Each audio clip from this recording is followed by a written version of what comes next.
이 시간 하나님께서 우리에게 주시는 말씀은 신약성경 마태복음 16장 13절에서 17절까지의 말씀입니다. 마태복음 16장 13절에서 17절까지의 말씀을 제가 한 절 여러분 한 절 교독하시고 마지막 17절을 같이 읽도록 하겠습니다. 예수께서 빌립보 가이사랴 지방에 이르러 제자들에게 물어 이르시되 사람들이 인자를 누구라 하느냐? 이르되 더러는 세례 요한, 더러는 엘리야, 어떤 이는 예레미야나 선지자 중에 하나라 하나이다. 이르시되 너희는 나를 누구라 하느냐? 시몬 베드로가 대답하여 이르되 주는 그리스도시요 살아계신 하나님의 아들이시니이다. 예수께서 대답하여 이르시되 바요나 시몬아 내가 복이 있도다.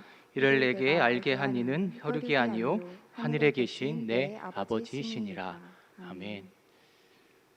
이 시간 주어진 모든 상황과 장소 가운데서 우리 살아계신 하나님 앞에 예배드리기 위해 모이신 모든 성도님들의 삶 가운데, 가정 가운데에 오늘도 살아계시는 그 하나님의 충만하신 은혜의 역사가 함께 하시기를 간절히 축복합니다. 저는 목사이기도 하지만 두 아들의 아빠입니다. 목사로서 사역을 하는 그 사역을 통해서 얻는 기쁨과 은혜도 너무 감사하고 뿌듯하지만 이 하루의 모든 사역을 다 마치고 현관문을 열고 집에 들어갈 때에 아빠하고 달려나와서 저를 안아주며 뽀뽀해주는 그 두 아들들 때문에 또한 힘을 얻곤 합니다. 하지만 주위에서 이런 말씀들을 많이 하시더라고요. 목사님 그것도 한때입니다. 조금만 더 크면 그렇게 반겨주지 않습니다. 사춘기 되면 방문 닫고 나와보지도 않습니다. 첫째가 저희 교회 부임할 때에 이제 막 돌이 될 무렵이었습니다. 그런데 내년에 벌써 7살이 됩니다. 시간이 정말 빨리 흘러가는 것 같습니다. 그래서 이제 그렇게 하시는 말씀들을 그냥 지나칠 수가 없습니다. 사실 아빠 노릇 잘 못하고 있습니다. 그럼에도 불구하고 이때가 아니면 다시는 돌아오지 못할 이 시간들을 더욱 누렸으면 하는 마음이 간절한 요즘입니다. 그런데 이런 상상을 해보았습니다. 똑같이 모든 사역을 마치고 집으로 돌아갑니다.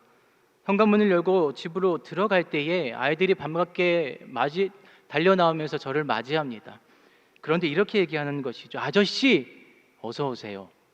아저씨 오늘 수고 참 많이 하셨습니다.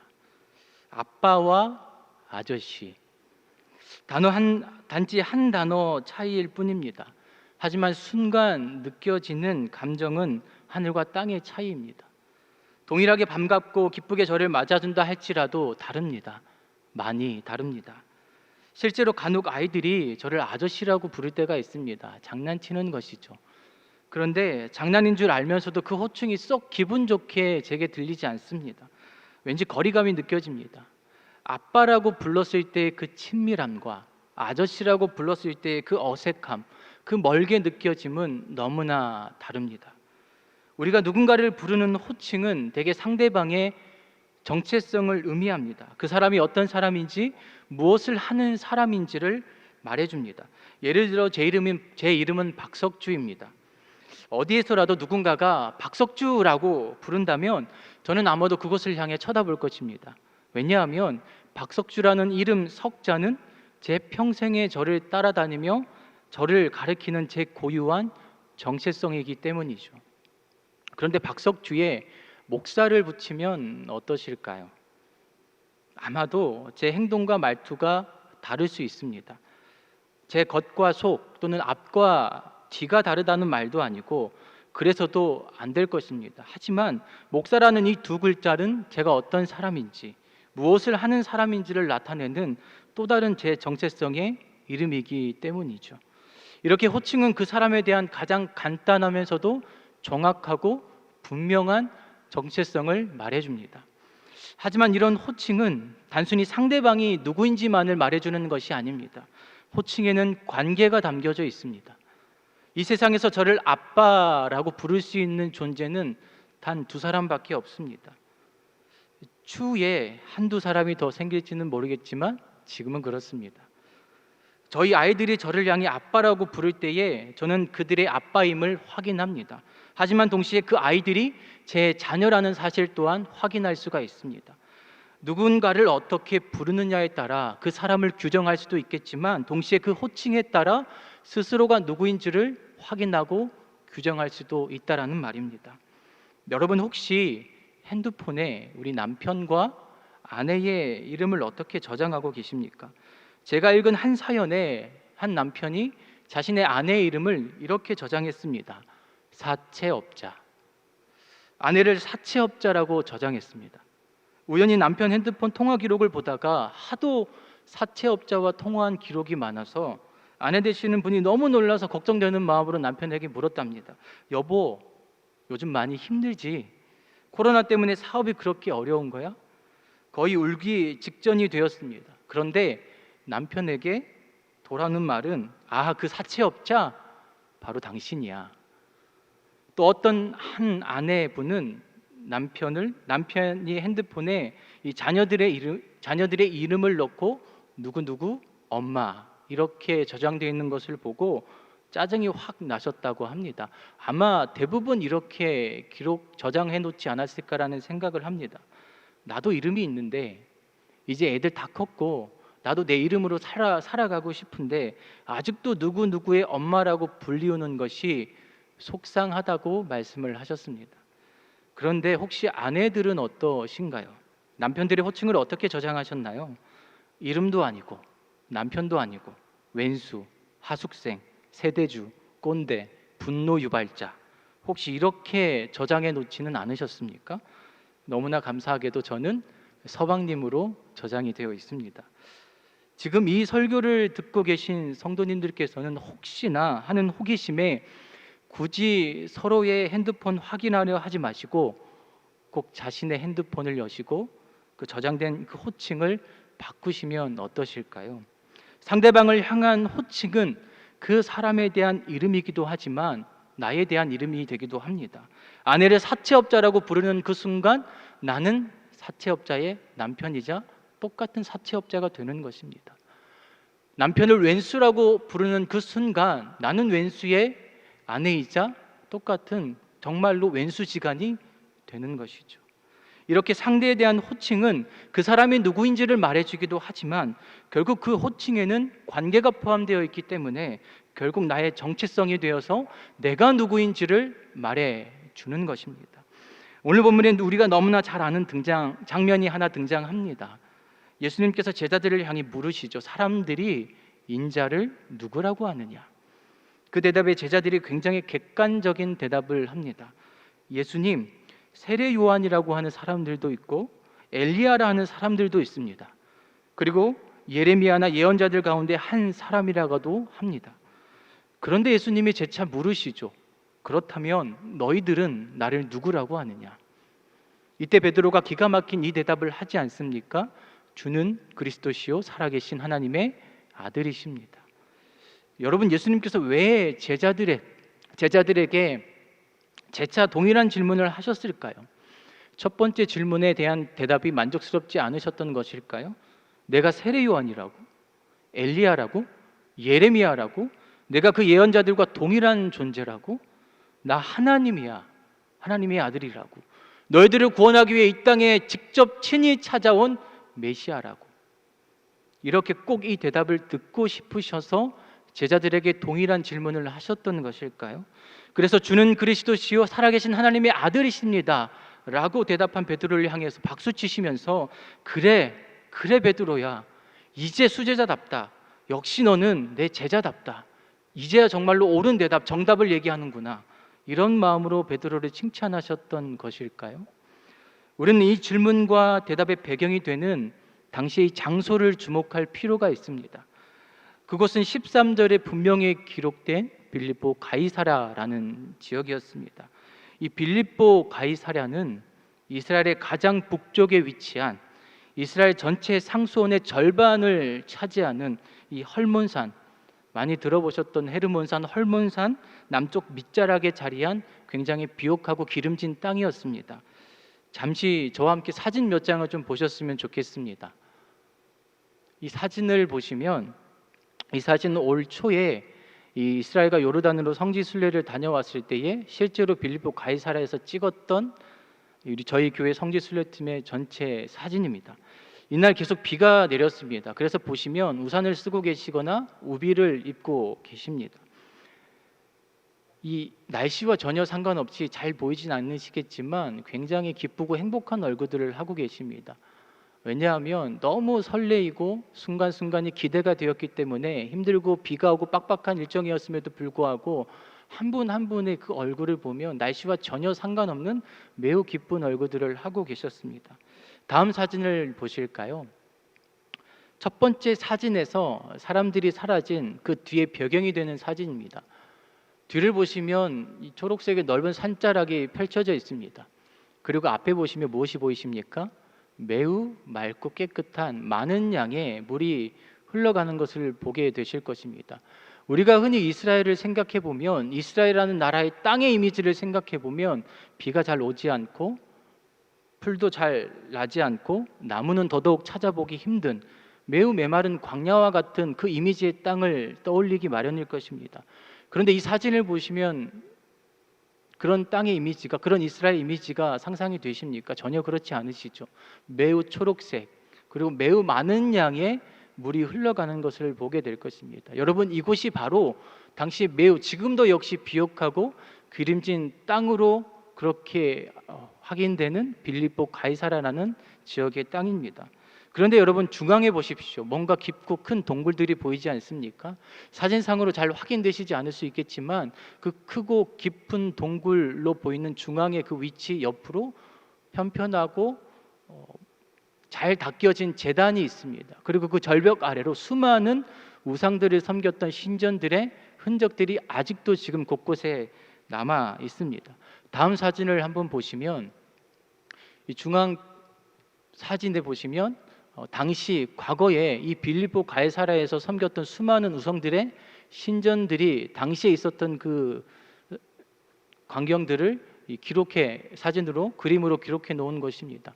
이 당시에 이 빌립보 가이사라에는 당시 로마 황제의 신전뿐만 아니라 제우스 신전, 판신전, 님피스 신전, 이름만 대면 누구나 알 수 있는 수많은 우상들의 신전이 바로 이 빌립보 가이사라에 존재했습니다.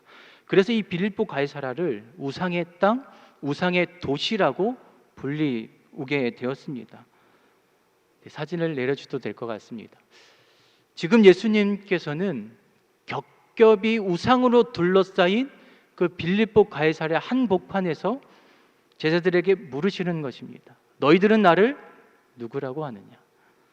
예수님은 제자들의 입을 통해 당신이 누구이신지를 결코 확인받고 싶으셔서 질문하는 것이 아닙니다. 사람들이 세례 요한이다, 엘리야다, 예레미야다, 이 대답 때문에 너무나 자존심이 상하셔서, 그래서 정답을 듣기 원하셔서 끝까지 제자들에게 질문하시는 것이 아니라는 것이죠.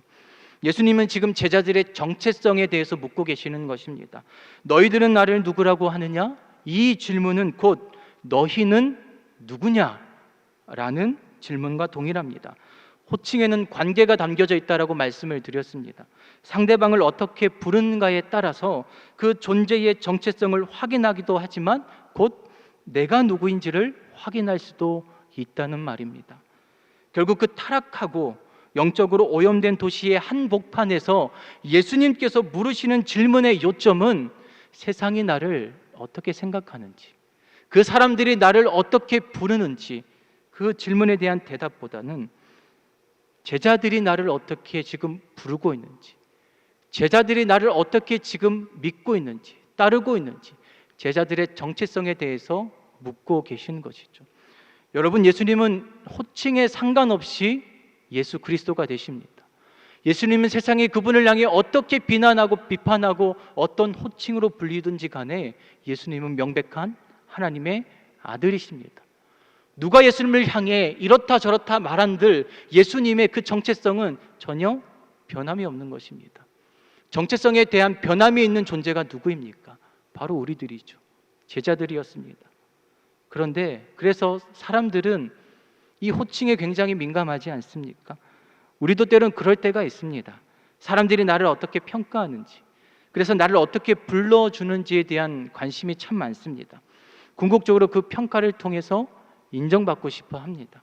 스스로의 정체성을 확인하려고 합니다. 누군가가 나를 어떻게 불러주느냐에 따라서 나의 자존감이 올라가기도 하고 내려가기도 합니다. 사실 사람이기 때문에 이 사실에서 그 누구도 자유로울 수는 없을 것입니다.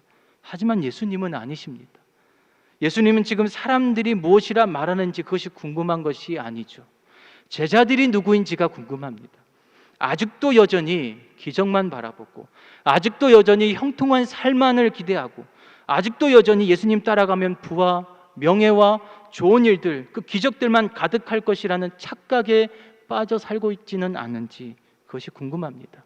무엇보다 화려한 우상들이 가득한 이 도시의 한복판에서 과연 예수님을 어떻게 고백할 수 있는지, 전도할 수 없고 함께 모여 예배할 수 없고 그 어떤 사역도 쉽게 마음대로 할 수 없었던, 아무런 행동조차 할 수 없었던 그 겹겹이 쌓인 우상의 한복판에서 예수님은 제자들이 누구인지를 확인시켜 주고 싶으셨습니다. 베드로야, 야고보야, 요한아, 사랑하는 내 제자들아, 이 화려하고도 웅장한 우상들이 보이니? 이 수많은 우상들의 제단 앞에 머리 숙여 절하고 경배하고 이 사람들이 보이느냐? 그런데 이런 상황 속에서도 너희들은 나를 누구라고 믿느냐?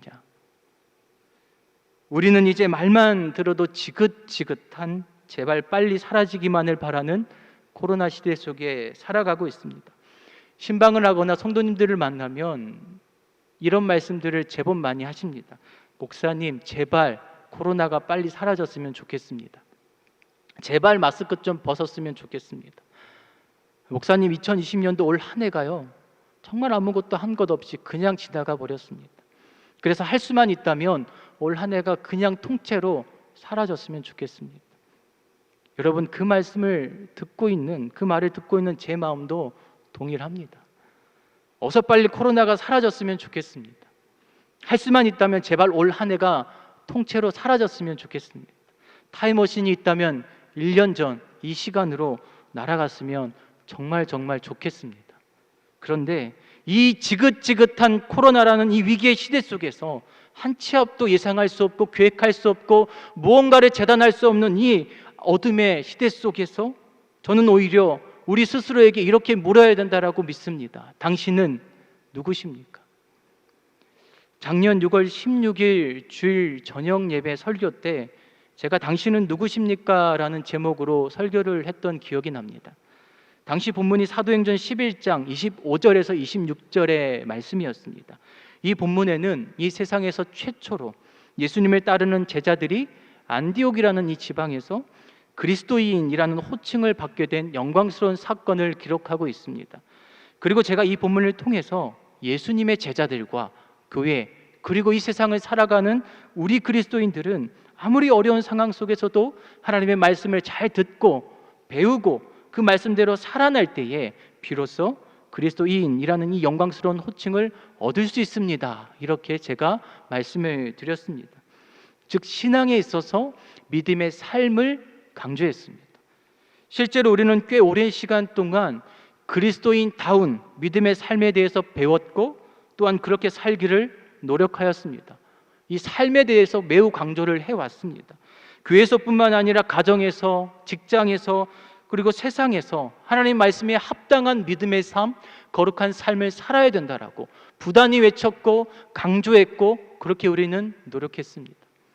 하지만 코로나가 우리의 그런 삶을 무참히 짓밟아 버렸습니다. 믿음의 삶, 거룩한 삶, 이러한 삶은 고사하고 이제 함께 모여 예배드리는 것조차 눈치가 보이는 세상을 살아가고 있습니다. 함께 예배드리는 것조차 수많은 사람들, 심지어 내 가족의 눈치조차 보며 살아가는 안타까운 시대를 살아가고 있습니다. 문제는 우리의 그 믿음을 지켜내기 위해 노력했던 그 수많은 사역의 자리들을 반강제로 내려놓을 수밖에 없습니다. 그 결과 어떠한 감정, 어떠한 마음, 어떠한 삶을 살아가고 계십니까? 제가 올 한 해 들었던, 제 스스로에게도 느꼈던, 그리고 많은 성도님들에게 들었던 이 말이 있습니다. 무기력하다. 아무것도 할 수 없어서 무기력합니다. 정말 그렇지 않습니까? 거의 1년 동안이라는 시간 동안 뭔가 한 것이 없어서, 아니 할 수가 없어서 우리 스스로에게, 내 자신에게 세상 앞에서 너무나 무기력함을 느낍니다. 도대체 그리스도인으로서 어떻게 살아가야 하는지, 도대체 예수님 믿는 사람으로서 예배조차 드릴 수 없는데 어떻게 그 삶을 보여줄 수 있는지, 날 월요일만 되면 직장에 나가면 교회 갔다 왔니? 예배 드리러 간 거 아니야? 이런 마치 검열받듯이 얘기 듣는 이 세상 가운데서 어떻게 우리가 삶으로 하나님이라는 그분을, 그리스도라는 호칭을 들을 수가 있겠습니다. 그런데 저는 묻고 싶습니다. 제게 묻고 또 여러분들에게 묻고 싶습니다. 믿음이라는 것이 우리의 열심, 우리의 노력으로 얻을 수가 있는 것입니까? 거룩한 삶이라는 것이, 믿음의 삶이라는 것이 내가 열심히 살아가면 노력으로 얻어질 수가 있는 것입니까? 저는 지금 지난날 우리가 하나님 말씀대로 살아가고자 노력했던 그 믿음의 삶들, 그 믿음의 노력들, 흔적들, 그 가치들을 무시하고 가치가 없었다는 말씀을 드리는 것이 아닙니다. 작년에 제가 이 자리에서 분명히 말씀드렸던, 우리가 믿음의 삶을 통해서 그리스도인이라는 호칭을 얻을 수가 있습니다, 이 말이 잘못되었다라고 말씀드리는 것은 더더욱 아닙니다. 이것은 중요함의 문제가 아니라 순서의 문제라고 생각합니다. 여러분, 코로나 시대 속에 찾아온 여러분들이, 그리고 제가 느끼는 그 무기력함의 근거와 배경이 무엇입니까? 혹시나 여러분이 우리가 스스로 아무것도 할 수 없기에 무기력하다고 느끼는 것은 아니십니까? 어느 순간 우리의 신앙이 스스로의 믿음과 삶에 너무 집중되어 있습니다. 우리가 아무것도 하지 않으면 교회가 망하고, 우리가 뭔가 사역하고 예배드리지 않으면 세상이 끝나는 것처럼 느껴질 때가 있습니다. 그런데 저는 그것이 착각이라고 생각합니다. 우리가 아무것도 하지 않아도 주님은 지금도 일하십니다. 태초에 천지를 창조하시고 이 세상을 지금까지 섭리하시고 다스려 오신 그 분이 우선하십니까? 아니면 우리가 우선인 것입니까? 하나님이십니까? 아니면 우리의 노력과 헌신이 우선인 것입니까? 우리가 이래야만 하는 것입니까? 아니면 주님의 일하심이 먼저입니까? 저는 순서의 문제라고 생각합니다.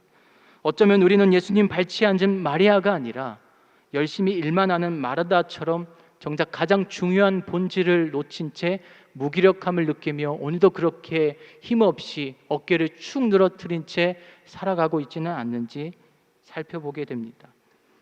마르다처럼 뭔가 열심으로 나를 증명해내려고 하고, 마르다처럼 뭔가 나의 노력으로, 헌신으로 내가 누구인지를, 주님이 누구인지를 증명하려고 했던 그 모든 우리의 삶들을 잠시만 내려놓고 우리를 철저하게 살펴볼 필요가 있습니다.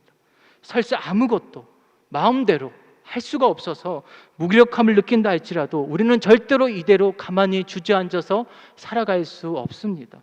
그래서 오늘 본문에 등장하는 이 베드로의 신앙 고백을 우리는 반드시 회복해야만 합니다. 우리의 믿음의 삶으로, 우리의 어떠한 노력과 열심으로 우리를 나타내려고 했던 지난 우리의 모든 시간들을 잠시만 내려놓고, 비록 사방의 우상으로 둘러싸였다 할지라도 그 어둠에 영적으로 타락한 그 도시의 한복판 가운데 우리가 살아가고 있다 할지라도 예수님을 향해서 잠시 멈춰서서 주님은 그리스도이십니다, 하나님의 아들이 되십니다, 그런 신앙 고백을 했던 이 베드로의 고백이 저와 여러분들에게 회복되어지기를 간절히 축복합니다.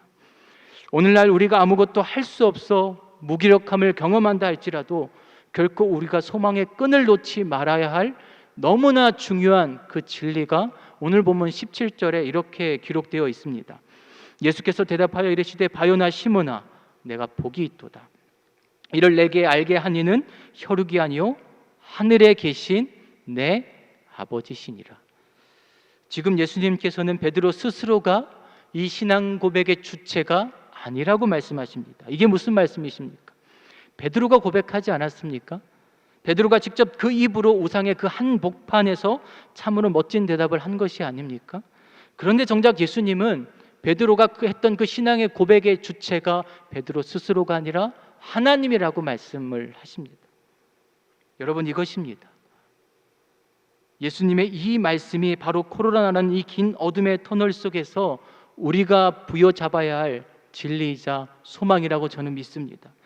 우리의 믿음과 신앙의 주체는 결코 우리 스스로가 아닙니다. 성경은 결코 열심과 노력으로 믿음을 쟁취해서 그래서 우리가 누구인지를 드러내고 그래서 사람의 완전하고도 완벽한 그 삶을 통해서 거룩한 삶을 통해서 하나님이 누구인지를 보여주는 것이 아니라고 말씀하십니다. 제가 신대원에서 공부할 당시에 예레미야서라는 과목을 공부한 적이 있습니다. 그때 가르치는 교수님께서 각 조별로 본문을 정해 주셨고 그 본문에 따른 실습 과제를 내주셨습니다. 당시 저희 조에게 주어진 본문이 예레미야 18장 토기장이의 비유였습니다.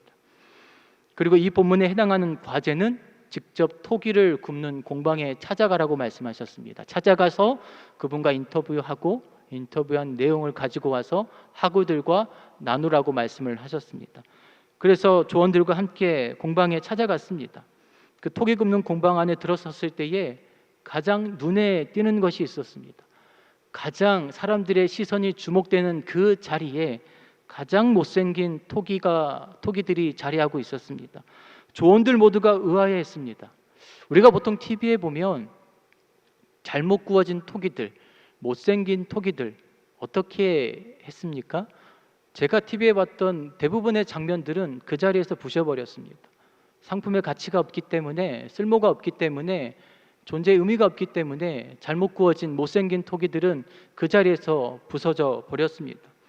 그런데 그때 당시 찾아갔던 그 공방에서 가장 눈에 띄는 사람들의 시선이 주목되는 그 자리에 가장 못생긴 토기들이 자리 잡고 있었습니다. 너무나 의아해서 그 선생님께 물었습니다. 선생님, 가장 상품성 있고 아름다운 멋진 토기들이 아니라 누가 보아도 가장 못생긴 저 토기들을 왜 가장 눈에 띄는 곳에 놓으셨습니까? 이렇게 물었을 때에 돌아온 대답이 제게는 은혜였습니다.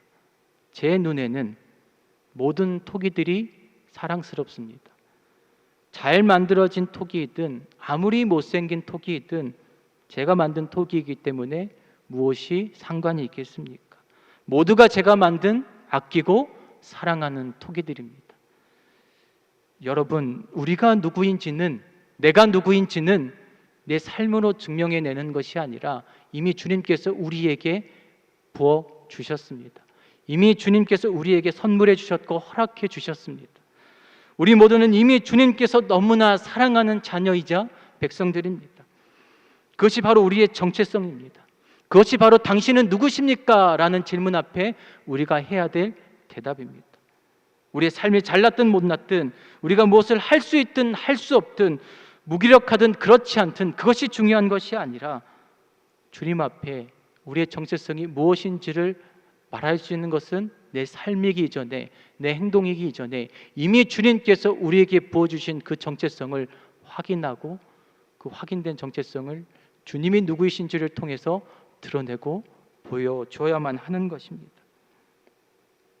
그 어떤 어려움 속에서도 주님을 향한 우리의 고백이 베드로와 같을 수 있다라면 이 코로나라는 이 어둠의 시대 속에서도 우리가 베드로와 같은 그 신앙의 고백이 우리의 중심 가운데에 우리의 그 믿음의 본질 가운데에 살아있을 수 있다면 내가 아무것을 할 수 없다 할지라도 세상이 우리를 규제하고 세상이 우리를 아무것도 못하게 막는다 할지라도 곧 그것을 우리가 따라해 간다 할지라도 때로는 함께 모여 이렇게 예배 드릴 수 없는 상황이 또다시 찾아온다 할지라도 각자 주어진 그 모든 상황 가운데서 예수님이 누구이신지를 고백하는 것, 그분이 누구인지를 분명하게 고백할 수만 있다라면 그 대답 안에 내가 누구인지, 우리가 누구인지, 교회가 누구인지를 분명히 담아낼 수 있다라는 것입니다.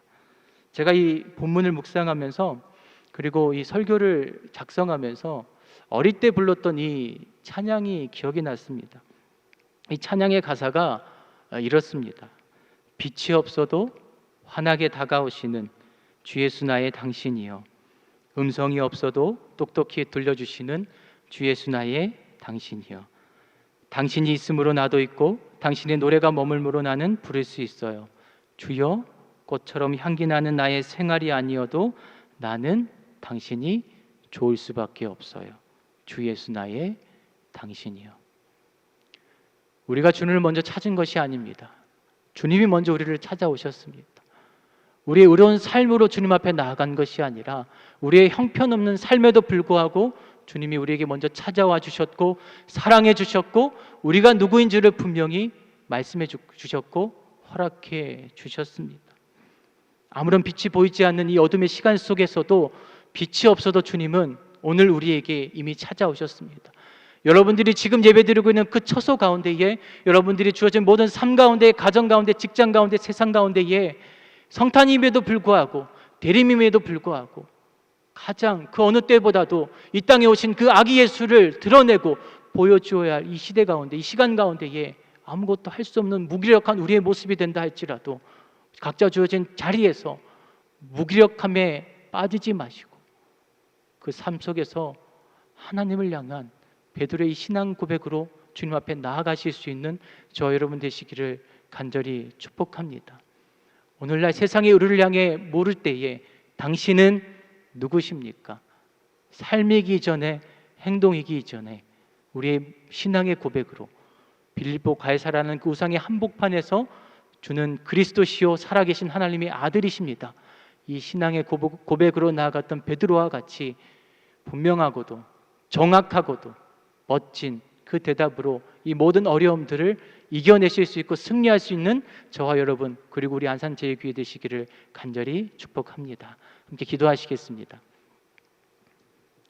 하나님, 많은 분들이 아니 이 세상 모두가 신음에 어둠 가운데에 한 치 앞도 바라볼 수 없는 이 시대를 살아가고 있습니다.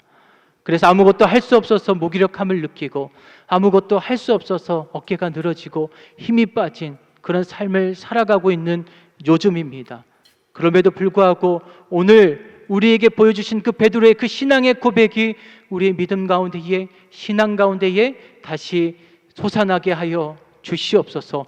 주는 그리스도시요 살아계신 하나님의 아들이십니다 라고 고백했던 그 베드로의 고백에 주님을 향한 믿음의 고백이 담겨 있음과 동시에 내가 누구인지를 보여주었던 것과 같이 우리가 주님을 향해 분명하고도 정확하게 세상을 향해 어두운 이 시대를 향하여 그리고 나를 향하여서 고백함으로 말미암아 내가 누구인지 교회가 누구인지를 분명하고 정확하게 보여줄 수 있는 우리 모두가 될 수 있도록 지키시고 인도하여 주시옵소서. 그렇게 행하시며 이 어두운 이 땅 가운데에 빛으로 찾아오신 구원자 되신 예수 그리스도의 이름으로 기도드립니다. 아멘.